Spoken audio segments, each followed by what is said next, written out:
Two mass shootings in the United States have jolted the nation. In Kansas City, 3 suspects were detained after authorities say shots were fired near the Chiefs Super Bowl parade, terrorizing the crowd, and police have now just made 2 arrests, injuring at least 21 people in the shooting, many of them children, and killing 1 person. In the Bronx, gang violence erupted in the subway, leaving 1 person dead and 5 injured.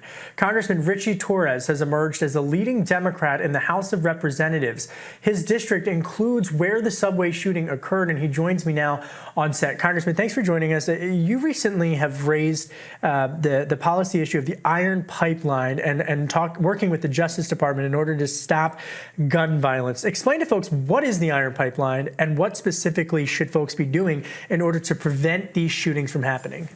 So the majority of guns recovered in New York State are from the South and are flowing to states like New York through the iron pipeline.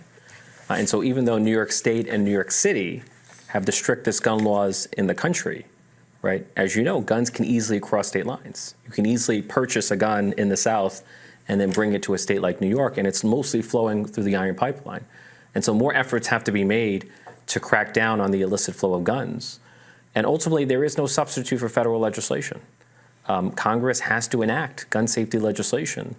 For me, the epidemic of gun violence in America is not an inevitability, it's a policy choice. And we have chosen as a society to allow these instruments of mass murder to flow freely in the hands of dangerous people. All right, switching gears now, the Senate just passes bipartisan legislation for aid for Taiwan, Israel, and Ukraine. What's going to happen with it in the House of Representatives? Some have raised the prospects of there being a discharge petition in order to get it done. What do you see as a path forward? Look, Speaker Johnson should bring it to the floor for a vote, but if he's intransigent in his opposition to aid to Ukraine, then the only path is a discharge petition. But it's going to be an uphill battle, right? If the bill were to be brought to the floor for a vote, the majority of Democrats and a significant subset of Republicans would vote for it. But not every Republican who would vote for a bill on the floor is going to sign a discharge, and therein lies the challenge. And of course, Democrats who oppose aid to Israel are unlikely to sign a discharge that would bring the bill to the floor for a vote. So what's the path forward? Our allies need the money. We are at a standstill, and we as a country, we're the leader of the free world. We are undermining our own reputation, not only as the leader of the free world, but as a reliable partner of allies like Ukraine, Israel, and Taiwan. And we're sending a message that emboldens our enemies like Russia and the Chinese Communist Party. So meanwhile, you've emerged as one of the key Democrats, key pragmatic progressives, right? How would you characterize your political belief system right now in terms of where you stand in the Democratic Party before you are? Traditional liberal Democrat.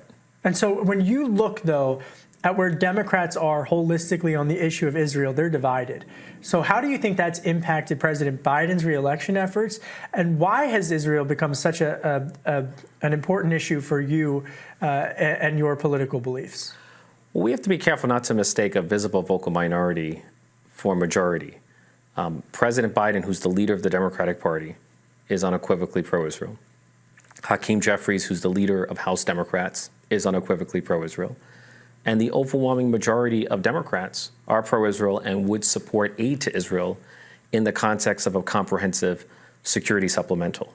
And so, the opposition still remains the fringe of congressional Democrats. But they've been following you everywhere. They were in your office this week. Susan Sarandon was there. You were in a Twitter feud with Susan Sarandon. What's going on with the Sarandon thing?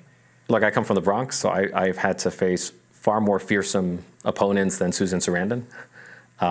But no amount of bullying or intimidation or harassment is going to change my fundamental beliefs about the U.S.-Israel relationship. So specifically, then, what's the path forward?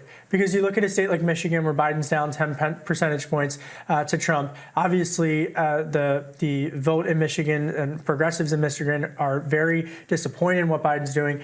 What should he be doing in order to turn this around heading into 2024?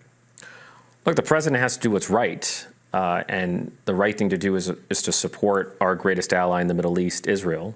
But keep in mind, in political terms, the election is a lifetime away. And ultimately, the American people are going to see Donald Trump for who he is, an existential threat to our democracy. And President Biden has had the most productive and productively bipartisan presidency in recent history on issues like gun safety, infrastructure, clean energy. I think he's earned his right to be reelected. You've spoken out a lot about anti-Semitism and what's been happening across the country. It's startling to see just how many acts of anti-Semitism have just been so blatant in the United States. Why was that important for you? You gave an incredibly moving speech at a synagogue talking about stopping anti-Semitism. Where does that passion for this issue come from? Look, it comes from a basic belief that we all have a moral obligation to speak out against hate, no matter what form it takes, no matter what direction from which it comes. You know, as a student of history, it's not lost on me that there were Jewish Americans who gave their lives for the cause of civil rights, right? Michael Schwerner and Andrew Goodman were murdered in the Mississippi burning so that people of color could have the right to vote unencumbered by the terror and violence of Jim Crow. And so for me, the lesson of history is that we're all in this together. We're all morally interconnected. What should Democrats learn from the special election this week, Suozzi winning? What can they learn? I think we have the momentum. You know, in 2022, the cruel irony of the 2022 election cycle is that there was a red wave almost nowhere except New York, and ground zero for the red wave was Long Island. And the district that we lost by the largest margin was New York 3. The fact that Tom Suozzi won it back by an even larger margin, I think, is an overwhelming show of force and momentum for the Democratic Party. And candidate quality matters. And Tom Suozzi was a compelling candidate. You know, I've been really struck by this in covering Washington for the last decade and interviewing lawmakers. I've noticed a shift in terms of the culture, specifically amongst Democrats, in being open to talking about mental health. Someone like Senator John Fetterman has been very open, even this week recently, talking about what he's been through at Walter Reed Medical Center and whatnot. You've also been very open about your own mental health journey and how it's impacted your policy position, specifically on the issue of housing. And so talk to me about that, because I think so much of politics right now doesn't feel personal to so many people. It feels very toxic, to be blunt.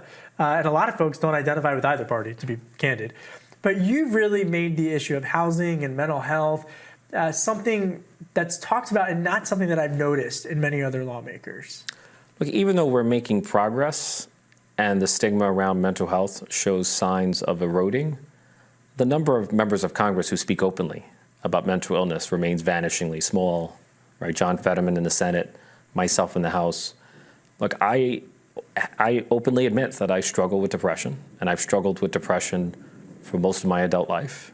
Every morning I take an antidepressant, Wellbutrin XL, and I feel no shame in admitting it because it enables me to be the best version of myself. And I would not be alive today. I would not be a member of Congress were it not for mental health care and the stability that it gives me every day. You know, back in 2007 and 2008, I had dropped out of college because I found myself struggling with depression. I began abusing substances. There were moments when I thought of taking my own life because I felt as if the world around me had collapsed. And I even underwent hospitalization.